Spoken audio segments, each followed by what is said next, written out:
হাল দিয়ে হেঁটে গেছে, আকাশ দিয়ে উড়ে গেছে, এইসব বলে পীর পাকামি করার দিন শেষ। যোগ্যতা কি আছে সেইটা বের করে দেখা। ডাবে ফুদেছে ঝুনো নারকেল হয়ে গেছে, হিজড়ের মাথায় ফুদেছে মদ্দালক হয়ে গেছে, শুকনো খেতে ফুদেছে পানি হয়ে গেছে, ওসব ছাড়ে ভাই।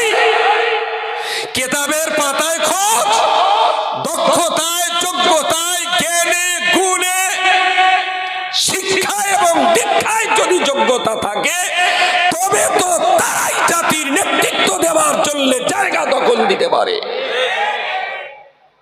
কে প্যান্ডেলের উপর দিয়ে হেঁটে হেঁটে উড়ে গেছে, ওসব ফোঁচকে আমাদের কাছে উঠিস নে, তুলিস নে। পানি দিয়ে হেঁটে গেলেও, শূন্য আকাশ দিয়ে উড়ে গেলেও তাকে পীর, ওলি, গৌস, কুতুব বলাই যাবে না। সে জাদুকর হতে পারে। পিসি সরকার গামছার উপরে ধুলোবালিতে মুড়ি করে দেয়। এ জমানার গাঁড়লরা দেখলি না, ওর পায়ে ধরে চুমুকে একটু বায়াত করে দাও, তোমার মতন বড় পীর আর কেউ নেই। গামছায় ধুলোবালি দিচ্ছে আর মুড়ি হয়ে যাচ্ছে। বুঝতে পারেননি?